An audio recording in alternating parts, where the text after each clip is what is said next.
संतोष sir, बहुत बहुत शुक्रिया, thank you very much. Sir ज़रा इसी से शुरू कीजिए आप, अपोलो हॉस्पिटल से। मान लो मेरे पास है, कल की कन्विक्शन थी मेरे पास, मार्केट के थोड़ा कॉन्टेरियन भी था, मैंने रखा और मेरे पास है या मैंने कल लिया, जैसे भी किया, तो मेरा को क्या आगे की रणनीति क्या होगी, मेरे नए टारगेट्स क्या होंगे और मेरा स्टॉप लॉस क्या होगा जो ट्रेल होगा। दूसरा, अगर नहीं था तो मैं क्या लेट हो गया हूँ अपोलो हॉस्पिटल को बाय करने के लिए? देखिए, पहले मैं ये कहना चाहूँगा कि आज first day of the expiry है, और उसमें जो सबसे ज़्यादा ओआई इंटरेस्ट एडिशन है, अगर आप देखें तो 18% के करीब अपोलो हॉस्पिटल में दिख रहा है। टेक्निकली अगर देखें तो काफ़ी ओवररन हो चुका है स्टॉक, और ये इस गिरावट में उसने पार्टिसिपेट नहीं किया था सरप्राइजिंगली। मुझे लगता है कि जो ब्रेकआउट इस पे तकरीबन एक 1800 पे आया था, उसके बाद फिर से 1900 के पास आया हुआ है, वो कंटिन्यू चल रहा है। और आपका जो भी अब स्टॉप लॉस होगा तकरीबन जो है वो 1950 के पास होगा, अगर यहाँ पर कोई भी बाई करते हैं। अदरवाइज मुझे तो नहीं लगता कि यहाँ पर एकदम एंटर करना चाहिए। थोड़ा करेक्टिव मूव आए तब एंटर करें, क्योंकि आप देखें कि ओवरबॉट टेरिटरी में है ये स्टॉक, तो इस जगह पे लेना थोड़ा जोखिम भरा हो सकता है।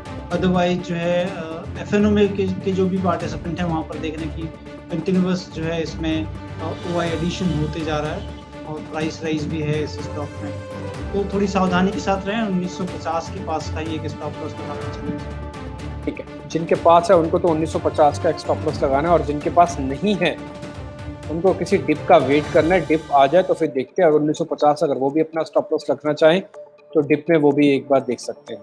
अभी 1986 चल रहा है स्टॉक। इस शेयर पे, इस भाव पे नए वालों को तो नहीं आना चाहिए, जिनके पास है उनके मज़े ज़रूर हैं। ठीक है, बहुत बढ़िया। तो अपोलो हॉस्पिटल का हो गया क्लियर। एक शेयर और है सर, गेल इंडिया। जरा सर ये और देखना आप संतोष सर, गेल इंडिया।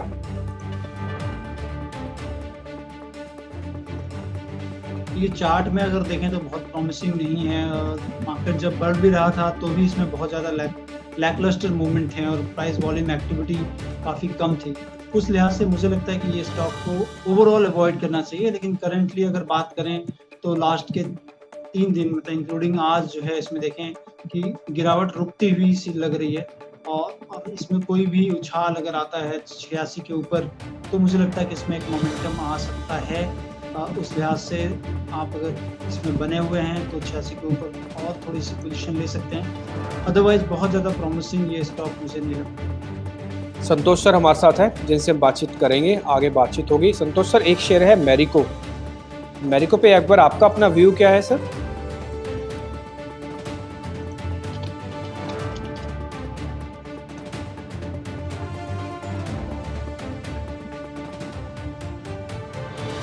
लास्ट के 2 दिनों में देखिए दिग्विजय जी, इसमें एक अच्छा पुल बैक तो आया है इसमें, लेकिन चार्ट अभी भी मुझे लगता है कि और रेजिस्टेंस जो है इसमें 362 के आसपास है, और चार्ट फॉर्मेशन में एक पुल बैक बहुत अच्छा है। कल के ट्रेडिंग सेशन में भी एक पुल बैक था जो आज कंटिन्यू कर रहा है, वॉल्यूम भी अच्छे हैं इसमें। मुझे लगता है कि थोड़ी देरी हो चुकी है ऑलरेडी इसमें, और 362 के आसपास एक स्ट्रॉन्ग रेजिस्टेंस के रूप में ये काम करेगा, और नीचे थोड़ा पुल बैक होता है तो ही इसमें निवेश का सोचें। तकरीबन 350-51 के पास एक सपोर्ट आ रहा है। आज देखें, पहला दिन है एक्सपायरी का, एक्सपायरी के बाद जो है इस अक्टूबर एक्सपायरी का पहला दिन है। बहुत सारे स्टॉक्स में आप देखेंगे कि धीरे धीरे जो है बिल्टअप चालू होता है, आज से लेके तकरीबन 5 से 7 दिनों तक, और फिर पूरे महीने भर की जो है उसके बाद चाल उसमें से निकलती है। आज फर्स्ट डे होगा। निफ्टी पे भी अगर आप देखें, निफ्टी या निफ्टी के कंपोनेंट पे बहुत ज़्यादा लॉन्ग एडिशंस अभी भी नहीं दिख रही हैं। कुछ शेयर्स में कुछ शॉर्ट कवरिंग हो रही हैं, जैसे कि आपने इंफ्राटेल बताया था, उसमें शॉर्ट कवरिंग है। तो बजाज फाइनेंस जैसे स्टॉक में सब शॉर्ट कवरिंग है। तो मुझे लगता है कि थोड़ा सा वॉचफुल रहना चाहिए। बहुत सारे अपने ब्रिंक्स पे हैं, और मिनट चार्ट डेफिनेटली यहाँ पे देखें, क्योंकि वही सबसे बड़ा इंडिकेशन होगा मिनट चार्ट पे कि आपको वो पहला लीड देगा। ठीक है, तो मैरिको के अंदर फिलहाल तो भी कोई ट्रेड नहीं बनता, क्योंकि ऑलरेडी ये पुल बैक जो थोड़ा बहुत आना चाहिए था वो आ गया। जिनको आज अभी इसी समय लेना है, मैरिको के साथ तो कोई मत करो एक्सपेक्ट। 362 का रेजिस्टेंस सपोर्ट दोनों वाला है। पहले सपोर्ट का तरह काम करता था 362, आपने लाइन देख ही ली होगी। उसका रवैया रेजिस्टेंस की तरह काम करेगा। ये सिंपल सा है, तो टेक्निकल का पहला बेस है, पहला बेसिक नियम है, जो सपोर्ट है वो रेजिस्टेंस है, जो रेजिस्टेंस है वो सपोर्ट है। पुल बैक भी ठीक ठाक पुल बैक हो जाएगा, यानी कि जो सीवियर लो बना है, जिसे तेज़ी से टूटने के बाद जिसको हम लो कहते हैं, सीवियर लो, पैनिक लो का 100% रिट्रेसमेंट हो जाएगा, यानी कि पूरा कवर हो जाएगा और 362 पे आके रुक जाएगा। मैं 362 का सपोर्ट था, वहाँ से टूटा, जो उसको पनिशमेंट मिलनी चाहिए थी मिली, और पनिशमेंट के बाद जो सहलाना होता है, मरहम लगानी होती है, वो भी लग चुकेगी। तो 362 पे आके फिर से ख़त्म हो जाएगा इसका दम। तो 55 चल रहा है, 62 का रेजिस्टेंस है। डिप मिले तो ठीक है, नहीं मिले तो छोड़ सकते हो। नए वाले जिनके पास पैनिक बॉटम का ख़रीदा हुआ है, ठीक है, रख लो। जिनके पास पुराना ख़रीदा हुआ है, एवरेज करने की कृपा ना करें। नेक्स्ट सर, जरा एक्साइड इंडस्ट्रीज पे एक जरा आपका व्यू चाहिए सर।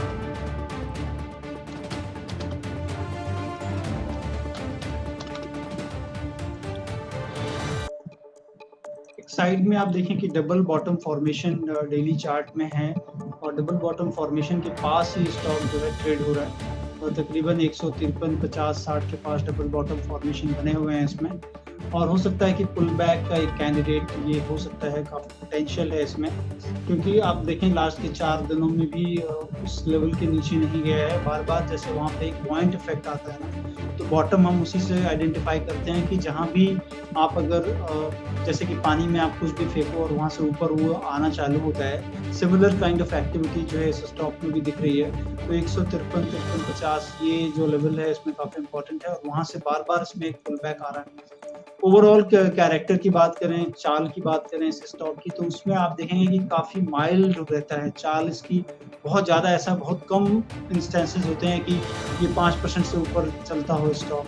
तो उस लिहाज से आप देखेंगे कि ये काफ़ी जो है धीमी गति से चलने वाला स्टॉक होगा, और थकाने वाला थोड़ा रहता है इसमें, इसकी चाल रहती है। लेकिन 153, 53, 50 ये इंपॉर्टेंट लेवल हैं जिसका आप ध्यान रख सकते हैं। डबल बॉटम फॉर्मेशन जैसा है, और मुझे लगता है कि अगर ये स्टॉक 158 के ऊपर जैसे जैसे धीरे धीरे निकलेगा, जो कि आज का हाई है, इसके ऊपर निकलेगा तो कंफर्मेशन देने चालू कर देगा कि इसने एक बॉटम शायद यहाँ पर इंटरमीडिएट बॉटम बना दे। ठीक है, ये बॉटम तो है ही खैर। अच्छा सर ब्रजेश सर, ये भले ठीक है थोड़ा स्लो चलेगा या कैसे भी चलेगा, मैं एक 5 से 10% मिल सकते हैं। 10% होता है 15 रुपये। 10% का अगर मैं कोई ट्रेड लेना चाहूँ तो क्या मैं ले सकता हूँ यहाँ से? देखिए डेफिनेटली जैसा कि मैंने बताया ना, डबल बॉटम है, तो डबल बॉटम की अगर वैल्यू को देखें जो ऊपर की तरफ है एकदम जस्ट टॉप में है, जो वो अगर देखें तो वहाँ पर 170 के करीब आता है, जो तकरीबन 15 रुपये ऊपर होगा, जो कि 10% के करीब मौजूदा स्तरों से होगा। तो हो सकता है अगर मार्केट भी यहाँ पर सपोर्ट ले लिया और मार्केट भी यहाँ से धीरे धीरे 10,950 के ऊपर निफ्टी अगर सस्टेन हो गया, तो मुझे लगता है कि इस स्टॉक में पोटेंशियल होगा कि जो 8 से 10% की बढ़त हो सकता है कि इसमें बाउंस बैक। स्टॉप लॉस क्या रखूँ सर? 153 का, अभी 155 चल रहा है, या फिर पक्के वाला 150 ही रख लूँ? नहीं, 153 ही रखें आप। 153 ही रखूँ, ठीक है। 153 रख लेते हैं फिर। 153 का एक स्टॉप लॉस है, एक साइड के अंदर थोड़ा सा स्लो मूवर है। देखो ये पुल बैक का है, ये डबल बॉटम आपको दिख ही रहा होगा, इसके प्रीवियस सपोर्ट्स एरियाज भी हैं, और ये टिपिकली पैनिक के भी हैं। यानी कि अगर आप इसको किसी भी दिन बाजार का मूड ख़राब होता है, शेयर भरभरा के गिरते भी हैं, सप्लाई आता है, तो क्या वो अपने प्रीवियस लेवल्स को जो उसके सपोर्ट एरिया उसको ब्रेक करता है? इसने नहीं किया। तो ये तो है कि डाइजेस्ट तो कर गया एक झटका। अब क्या पुल बैक में आ जाएगा? पुल बैक की स्पीड देखने पर और पुल बैक के नेचर देखने पर लगता है कि स्लो मूवर है, तो ठीक तो है, बट है स्लो मूवर, इस चीज़ को आप मान लीजिएगा। 153 का stop loss justified stop loss है, और आप इसको बिल्कुल 10% तक के लिए मूव करने समझ सकते हैं कि आपको मिल जाएगा। 10% का मूव करीब 15 रुपये का होता है, तो 3 के सामने 15 रुपये, 3 रुपये जाएंगे, 3 साढ़े 3 रुपये जाएंगे, और 15 रुपये करीब आ सकते हैं। थोड़ा टाइम लग सकता है, टाइम इन द सेंस मतलब 2-4 दिन देख लीजिएगा। एक साइड ये आपके लिए है, इसमें शॉर्ट तो करना नहीं है, कृपया करके शॉर्ट मत कीजिएगा, ठीक। नेक्स्ट सर जरा एक बार नील कमल देखना। कैश का शेयर है सर नीलकमल, 1245 चल रहा है। मल्होत्रा जी का सवाल हमारे रेगुलर व्यूअर हैं। सर मेरे को तो कोई ऐसा ट्रेड दिखा नहीं इसके अंदर, उल्टा मेरे को तो ये शेयर कहीं थोड़ा भी और गिर गया, 1200 के नीचे आ गया तो मेरे को थोड़ी मुश्किल भी लगती है इसके अंदर कि नीचे ना आ जाए। और देखिए 1215-20 अभी जो हाल फिलहाल के सपोर्ट इसमें दिख रहा है, मुझे लग रहा है कि ये चूंकि साइडवेज कंसोलिडेट हो रहा है, साइडवेज कंसोलिडेशन में आपको देखना होगा कि 1215-20 ये न तोड़े बाय क्लोजिंग बेसिस, अदरवाइज फिर से इसमें बिगर फॉल आ सकता है इस स्टॉक में। तो उस लिहाज से मुझे लगता है कि ये स्टॉप लॉस बना के बने रहें, क्योंकि अगर मार्केट रुक गया यहाँ पे तो ये सारे मिड कैप के जो शेयर है ना, इसमें एक अच्छी उछाल आ सकती है। तो मार्केट भी देखें, निफ्टी जो 10,850 है वो नहीं तोड़े, और या तो 10,950 के ऊपर रहे निफ्टी। और पर्टिकुलर जो स्टॉक की बात हम कर रहे हैं उसमें जो है ये करीब 1220, 15-20 ना तोड़े तो आपको इसमें एक बढ़त मिल सकती है। ठीक है, ये 1200 टूटेगा ना सर तो फिर दिक्कत बढ़ेगी इसके अंदर। लेना तो है नहीं, शॉर्ट कर नहीं सकोगे क्योंकि फ्यूचर नहीं है। ठीक है, तो आप यही उम्मीद करो कि फिलहाल अभी 1200 ना टूटे, इसके अंदर टूट सकता है, प्रोबेबिलिटी ज़्यादा है, प्रोबेबिलिटी थोड़ी ज़्यादा दिख रही है। अगर बाज़ार नहीं ठहरा, टिपिकली लो वॉल्यूम शेयर्स होते हैं कैश के ये, तो जब गिरती हैं तो फिर एक बार थोड़ा कंटिन्यू कर जाते हैं। देखो ना चलते समय भी तो ऐसे ही हुआ, ये शेयर 1000 से जब 1400 पहुंचा तो उसको ठीक है चलता गया, मार्केट का मूव भी था चलता गया। अगर इसको ठहरना है तो ये कंसोलिडेशन में जाएगा, नहीं तो वीक होएगा। चलने के लिए इसको कम से कम वापस से लाना पड़ेगा 1380 वाली रेंज पे फिर से। ठीक, तो फिलहाल अभी तो वीक है, कमज़ोर हाथों में तो आ ही चुका है, और कितनी पिटाई करेंगे ये 1200 के नीचे तय हो जाएगा। टिल 1200 तो मान के चलो कि सज़ा बहुत ज़्यादा नहीं मिलने वाली। ठीक है, तो आपको लेना नहीं है। राजेंद्र डांग जी का एक सवाल है, आई हैव बॉट मुथूट 1042 पे। सर एक बार ज़रा मुथूट देख लेना, मेरे को तो अपना सवाल पूछने का समय नहीं मिल पाता। खैर मुथूट सर 1042 पे लिया, अभी 1044 चल रहा है, फ़ायदा तो है इनको। इनके साथ भी सर वही है जिस शेयर के हम डिस्कस कर रहे थे कि double bottom formation kind of ना यहाँ पे भी दिख रहा है छोटा। देखिए डीपी जी, ये स्टॉक मेरे रडार में है, और चूंकि इसमें एक डिस्ट्रीब्यूटिव काइंड ऑफ पैटर्न बना था और उसके बाद टूटा है, मुझे लगता है कि मार्केट अगर पुल बैक करेगा और यहाँ से, और तो ये स्टॉक मेरे रडार में है, और मैं शायद आज आपको बताता भी ये स्टॉक, क्योंकि इसमें जिस तरह से फॉर्मेशन बने हैं और मार्केट में पुल बैक आएगा तो बहुत सारी जगह शॉर्ट कवरिंग आएगी, और ये कैंडिडेट बहुत आइडियल है शॉर्ट कवरिंग के लिए लिहाज से। और मुझे लगता है कि यहाँ पर वॉल्यूम भी आज अच्छे डेवलप हुए हैं, और इसमें जो लेवल होंगे तकरीबन जो है वो 1070, ये काफ़ी इंपॉर्टेंट लेवल आएगा इसके अंदर, जहाँ से कि एक अच्छा पुल बैक आ सकता है। फिलहाल जो जिन स्तरों पे है, मुझे लगता है कि यहाँ से थोड़ा सा वेट करें, और वॉल्यूम चूंकि ऑलरेडी डेवलप होना चालू हुआ है, और इस स्टॉक में 1050 के ऊपर अगर ये बराबर बना रहता है तो आप एक लेके ट्राई भी कर सकते हो। 1070 के ऊपर रीइंफोर्स कर देगा कि इसमें एक अच्छा पुल बैक आ सकता है, क्योंकि बहुत तेज़ी से गिरा था ये स्टॉक। तो शॉर्ट कवरिंग कैंडिडेट मुझे लगता है कि ये स्टॉक रहना चाहिए। सर मैं आपकी बात से 100% एग्री हूँ, क्योंकि 1000 के आसपास का एक बड़ा गैप है। ये प्रीवियस गैप है जो कि बना हुआ 18 जून का, आज हम आ गए हैं अक्टूबर सीरीज सितंबर के मंथ में एंड के। 1000 रुपये का एक अच्छा सपोर्ट बना रहा है, ये थोड़ा वॉल्यूम भी जनरेट करता है वहाँ, एग्री। डाउन ट्रेंड का कम से कम 20-30% रिट्रेस करेगा, एग्री। स्पेस है, पूरा रूम खुला हुआ है, कम से कम 1140 तक का तो पूरा रूम ही खुला है, और अभी हम शेयर कर रहे हैं 1040 पे, तो 100 रुपये का तो मूव आ सकता है। जो पक्का बेस बना हुआ है वो 1000 का बना हुआ है। मैं सर इसमें 1000 का स्टॉप लॉस रख के कहाँ से खरीदना शुरू करूं? 1020 से लेके 1040 तक में खरीद लूं माल? देखिए, मुझे लगता है कि 1030 अगर नहीं तोड़ता है ये, क्योंकि मार्केट को मैं अभी जिस लिहाज से देख रहा हूँ कि बहुत ही शॉर्ट टर्म में अगर मेरे को कोई ट्रेड मिले और बहुत ही कम स्टॉप लॉस पे मिले, क्योंकि मार्केट बहुत जिटरी है और किस तरफ चलेगा अभी बोलना थोड़ा मुश्किल है। लेकिन कुछ स्टॉक्स जो आइडेंटिफाई कर रहे हैं उसके में बहुत ही कम स्टॉप लॉस देंगे, तकरीबन 1025-30 इसके पास जो है आता है तो बाई करें, और वहाँ से 10 से 15 रुपए के करीब का ही स्टॉप लॉस दें इसमें। मुझे लगता है कि मार्केट अगर कहीं भी रुकता है, इस स्टॉक में एक खरीदारी आनी चाहिए, ये है। दूसरा एक बजाज फाइनेंस को भी मैं देख रहा हूँ, जहाँ पर कि शायद चूँकि वो निफ्टी में है, इसमें अगर 3140 के ऊपर बजाज फाइनेंस चलता है तो आप ट्रेडिंग के लिहाज से ये भी देख सकते हो। ये स्टॉक भी मेरे रडार में है, जहाँ पर कि शॉर्ट कवरिंग कैंडिडेट मुझे लगता है कि होना चाहिए ये स्टॉक। मुथूट का पैटर्न मेरे को सर आपका बहुत अच्छा लगा। जिसने भी सवाल पूछा वो अच्छे समय पर पूछा एक्चुअली। मैं उनका नाम बता देता हूँ जिन्होंने सवाल पूछा, राजेंद्र डांग जी का। सर आपने सवाल सही समय पर पूछा एक्चुअली। सवाल का टाइमिंग अच्छी हो जाए ना, मज़ा आता है। तो 1045 है, ठीक है। 1025 तक आपको मिलता है तो आप इसके अंदर ले लो, माल लगा के रखो बिडे। थोड़ा बहुत अच्छा, मेरे को पता नहीं सर ऐसा क्यों लग रहा है कि शायद हो सकता है 1025 तक शायद आपको ना भी मिले माल। तो क्या 20% 10% ले सकता हूँ यहाँ पे भी?